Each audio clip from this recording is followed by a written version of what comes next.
After Braylon Mullins included the Indiana Hoosiers inside his top 10, Mike Woodson and this squad continue to trend up.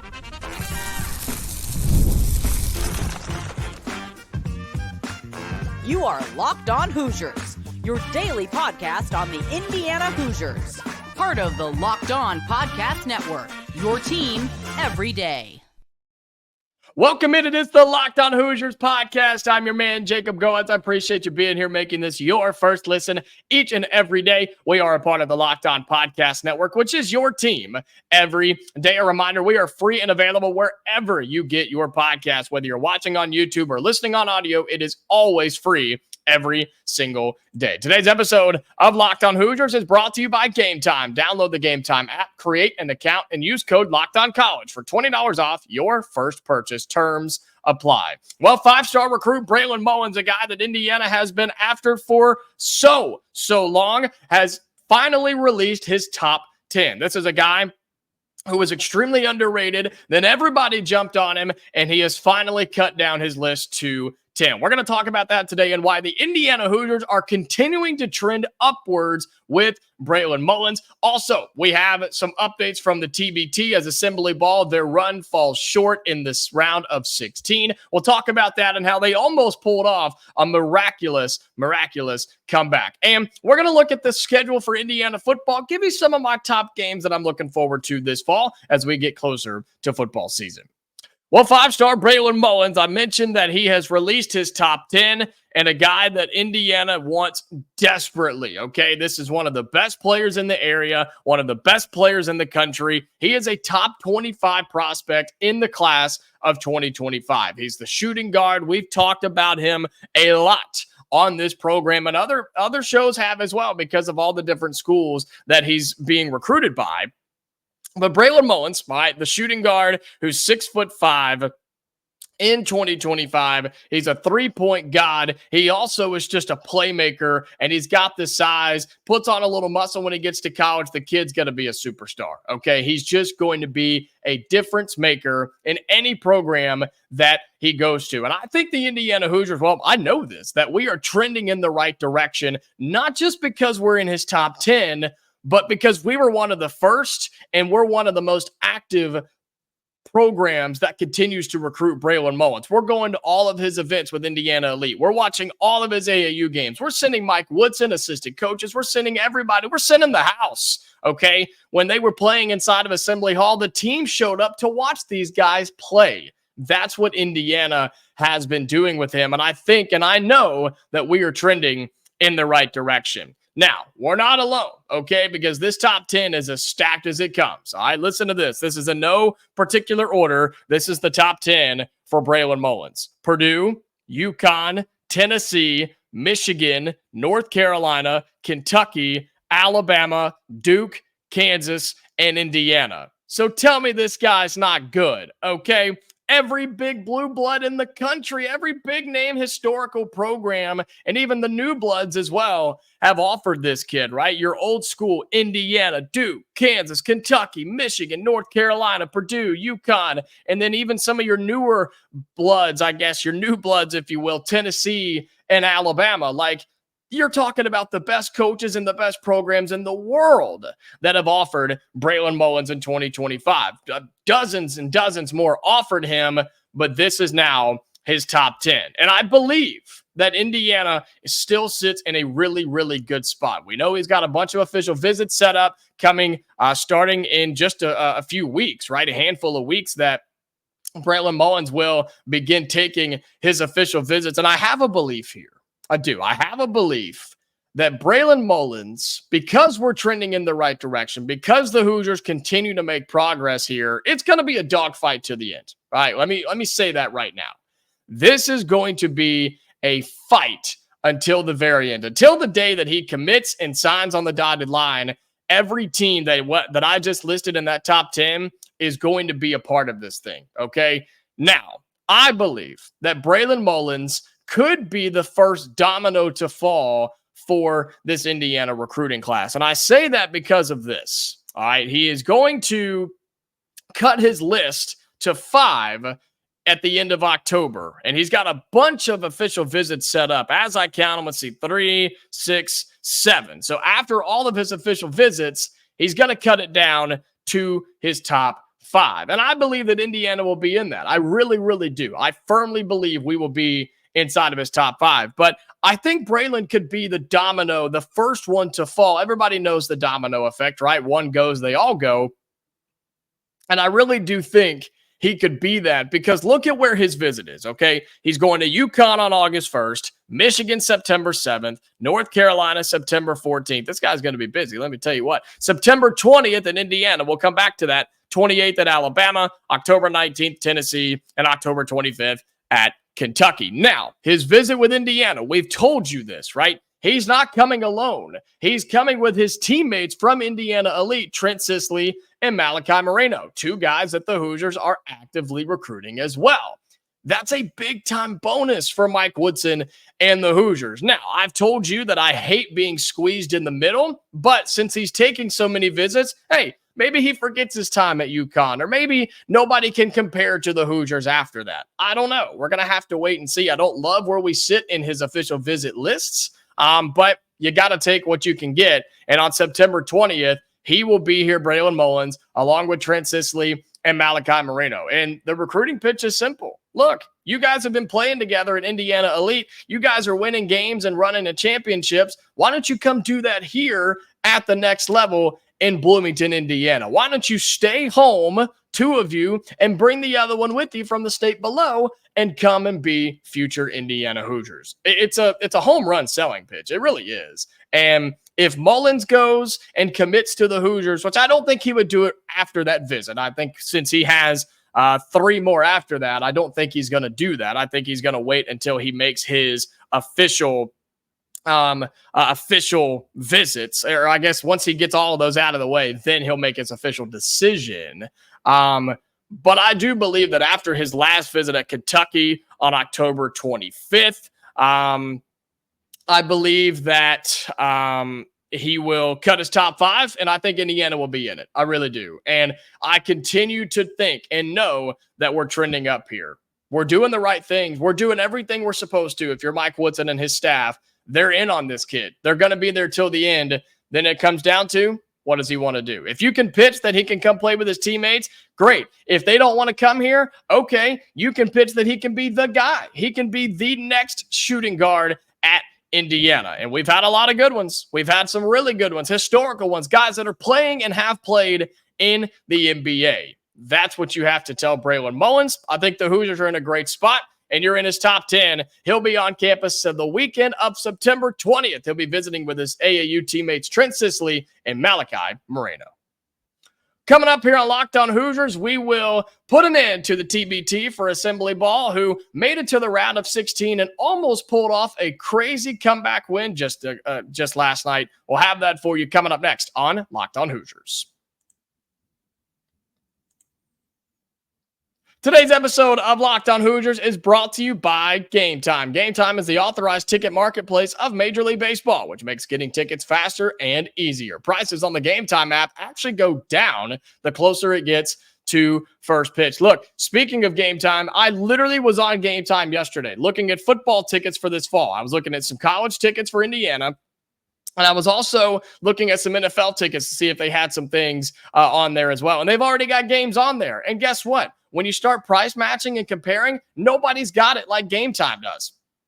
And the good thing is the tickets are going to get cheaper the closer we get, right? So the closer you get to Game Time and the kickoff or the first pitch or whatever the case may be, the price goes down. So if you have a last minute decision, want to go to the game on Saturday, boom, get on the Game Time app, and they are going to take care of you. All right. Some of my favorite things about Game Time, all-in pricing. When you toggle this feature, it shows the total upfront with no surprise fees at checkout and the views from your seat. All right. You get a panoramic view from your seat in the app before you buy, and it is accurate. I promise. I've personally used it. I've tested it, and it is 100% accurate. You will not be disappointed. Take the guesswork out of buying MLB tickets with Game Time. Download the Game Time app, create an account, and use code LOCKEDONCollege for $20 off your first purchase. Terms apply. Again, create an account and redeem code LOCKEDONCollege. That's LOCKEDON COLLEGE, for $20 off. Download Game Time today. Last minute tickets, lowest price guaranteed. Welcome back into Locked On Hoosiers. Appreciate you being here again and making this your first listen each and every day. Shout out to all of my everydayers, those of you that come back here each and every day. Whether you're on audio, whether you're watching on video, I appreciate you. You're the reason that we're surging towards 3,000 subscribers on YouTube on the video side. So be sure that you have liked this video if you haven't already. Comment down below your thoughts on Braylon Mullins and if you think he's coming to the Indiana Hoosiers. And also, be sure you subscribe to our channel. All right, hit our little Locked On Hoosiers logo and just hit subscribe. You'll be notified every day we post a new episode, so you never miss one on Locked On Hoosiers. Okay, so do that for me. I really do appreciate it. Well, we've talked a little bit about the TBT, right? The basketball tournament. And with Indiana having a squad that's been running the Assembly Ball team, which, look, I love the name. It's fantastic, right? There's some really unique names. Side note, there's some really awesome, unique names in this TBT. You've got the Herd, right? You've got Assembly Ball, War Ready. Like, you have a lot of cool names in there at the TBT.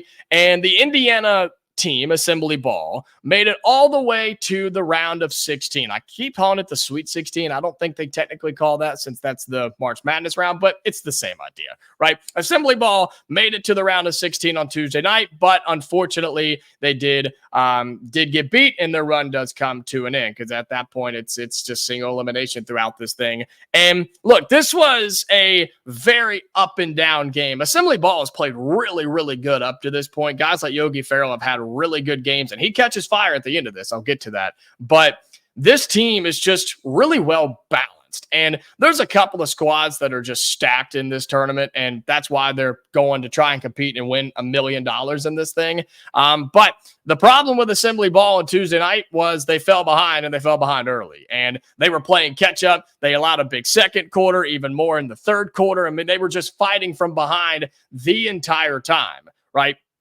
And if you're unfamiliar with how the TBT works, you get to a certain time and then you add 8 points, which is then called a target score, and it's called an ELAM ending, all right? ELAM, ELAM ending, which all it means is, all right, once you play a certain amount of time, whichever team has the lead, we're going to add 8 points to their total, and the first team to that total wins. It doesn't matter if it's tied, if you're up by 20, if it's a 1-point game. Doesn't matter. Whatever that leading team has, whoever has, and then they add 8 to it, and the winner is the one that gets to that first. So you always have a game-winning basket. That's the reason they do it, and I think that's really unique. I think it's really, really cool that they do that. Behind a second quarter, and then a big-time third quarter as well, where you saw the Everland Drive team have a 17-point lead at one time in that third quarter, right?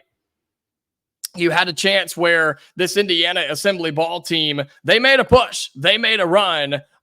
They were able to get it all the way within 2. All right, at the start of the ELAM ending, right, where they added that 8 points, it was 74-60. We're down by 14 points. Target score, easy math, tells you it's 82. You're thinking, all right, it's probably over. They got to score 8. We got to score a boatload. It's probably not going to be doable. But then all of a sudden, the three-point line got hot. Yogi Ferrell started knocking down a couple. He even got an assist on one as well. And here comes Assembly Ball. Right here comes the Indiana-affiliated team in the TBT. They got this thing all the way to a 1-point deficit. They were down 80-79. They fought all the way back, and then a tip-in at the end is what gives Everland Drive the 82-79 win. Ball game's over. They're moving on, and Assembly Ball goes home. Overall, this was a really fun team to watch, and I wish they could have kept going. We would have kept talking about it here on Locked On Hoosiers, but what a fun team this was to watch. And I told you this the other day. It's just so fun to watch guys like Miller Kopp and Yogi Ferrell and just all these guys that play or have some affiliation to Indiana, right? There's a lot of teams that play in this tournament where there are players that didn't actually play at that school, but they have some sort of an affiliation, right? You get invited, you accept it, you go through the process, whatever. But it's really neat to see some of these old school guys, not just on the Indiana team, but across all these TBT teams. It's just really neat to see some of these guys back on the floor and playing not college ball, but high-level basketball. I mean, this this is borderline professional basketball. It's not obviously NBA level, but these guys played high level college ball, and a lot of these guys played somewhat professional ball, whether it be the NBA or whether they played, overseas in Germany, China, whatever. These are high level guys, and sure, there's some older dudes in there, but good for them getting some run in, and they're still hanging around trying to compete for $1 million. But this was a really, really fun tournament to watch. And it's not over, right? It's not over. The Assembly Ball team got themselves a couple of wins. They beat the Crew, which is the Valparaiso team, and they also beat Minif Mackey, which is the Purdue team. So look, I said this the other day, silver lining. Silver lining. You didn't win it all, but you got to beat Purdue, which is always fun. We're always looking to beat Purdue in everything that we do. And so you've still got the round of, or I guess the best of 8, the Final Four, and then the championship game for the TBT. And I hope that this Assembly Ball squad, I hope most of them can stay together. I hope most of them come back for a run at it next year. But man, there's some really good team. I mean, that team we played last night was a really, really good squad. Well coached, just well-rounded guys that have played together quite a bit. I mean, that's a really good team. And so I don't think Assembly Ball should hang their heads at all. I enjoyed it. I want to know what you think. You can comment down below if you're on YouTube. Do you watch the TBT? Do you keep up with the tournament? Do you keep up with Assembly Ball? Are you big into, like, a lot of these teams make big announcements when they add a player, like they'll add a player once every week or 2 weeks leading up to the TBT. Do you keep up with that at all? I'm just kind of curious on how many people are watching this, keeping up with it, tuning in. I know a lot of these teams too, they take donations, right? They take fans like you who are fans of Indiana and former players and alumni that are a part of the group, and they take donations for travel, things like that. Are you a part of that? I'm curious. I just kind of want to know where everybody sits in terms of the TBT. But unfortunately, it was a heartbreaker, but we did watch Assembly Ball lose last night, and they lose 82-79 to the Eberlin Drive team. They'll move on to the round of 8. Well, coming up in our final segment on Locked On Hoosiers, going to look on the football side of things as we get closer to the season. Some of the games that I'm looking forward to on this Indiana football schedule with Curt Cignetti in year 1 under Indiana. What games are going to be exciting? Maybe some of those flip games, right? Those 50-50 coin flip games is what I meant to say. The games that the Hoosiers got to have. We'll have that for you coming up in our final segment on Locked On Hoosiers. Final segment here on the show. Appreciate you being here. Again, shout out to all my everydayers, those of you that are here each and every day. Reminder that Locked On Hoosiers is free and available each day wherever you get your podcast, thanks to us being a part of the Locked On Podcast Network. So be sure when you're done here, go check out my guys over at Locked On College Basketball. Isaac and Andy, they do a fantastic job breaking down all things around the sport of college basketball. And we're getting into college football. Go check out my guy over at Locked On College Football. You really want to go and listen to Spencer. Spencer McLaughlin does a fantastic job with Locked On College Football. It used to be Locked On Pac-12. Since the Pac-12 doesn't exist anymore, RIP, it's now Locked On College Football. He also hosts the Locked On Ducks show. But go check those 2 shows out when you're done right here. Indiana football, it's here. I mean, look, fall practice gets going around the country next week. You've got the dead period, which is open now for recruiting. Today is the Wednesday, the 24th, so it is open. It's done after today. You can get back on the recruiting trail. Big weekend of recruiting around the country, and then fall practice gets going, and football kicks off in about a month, ladies and gentlemen. And with that, I want to look at this Indiana football schedule and just look at some of the games that I am excited about, right? Some of the games that could be interesting, could be a lot of fun. Which ones do the Hoosiers have to take care of in 2024 if we want this to be a successful season? Now, we're going to have some segments as we get closer about expectations and win totals and predictions and things like that. But just looking at the schedule to give ourselves a little bit of a reminder with all the media days going on, Big Ten media days and things like that. Here's what Indiana's football schedule looks like, okay? Home versus FIU, Florida International. Home versus Western Illinois. You open up Big Ten play across the country. I'm not happy about this. At UCLA. You then host Charlotte, host Maryland on September 28th. To open up October, you go on the road to Northwestern. You come back home for Nebraska and Washington. You have a bye week in between Northwestern and Nebraska, by the way. You also, after you host Washington, you go on the road to take on Michigan State. You get the Wolverines of Michigan at home, thankfully, inside of Memorial Stadium. Bye week before you go to Columbus to take on the Buckeyes, and then you host Purdue to end the season. Am I crazy to say that the schedule is not all that bad? Am I crazy to say that? Am I just getting ahead of myself here? Am I getting too excited? You can yell at me if I need to. Say, Jacob, chill out, man. This schedule's ridiculous. The Big Ten's a tough conference, and the Hoosiers are going to be struggling. I just don't see it. I don't know. I don't believe that. You start out 2-0, hopefully, right? We struggled with these games last year, and I'm hoping that Curt Cignetti brings in a new mindset, a new mentality, right? A new effort level in these types of games, the FIUs and the Western Illinois. Like, look, let's just be real. We're not at a state right now as a program in Indiana to just say, oh, yeah, that's a 40-point win. Next. We're just not there, which I hate that, but it's the truth. We're just not to that point right now. So you hope that we can win against Florida International and Western Illinois. Let's be real. On the road at UCLA, that's going to be tough, but I'm excited for that. That's really, really neat. Besides having to travel to California, to Los Angeles for a conference game, which don't get me started on that. I'll go on a whole tear about that. I'm excited to see how we do. How do we do in our first real test? Because you're going to have two games where if you do your thing and you show up and play, you're going to win and probably win handily.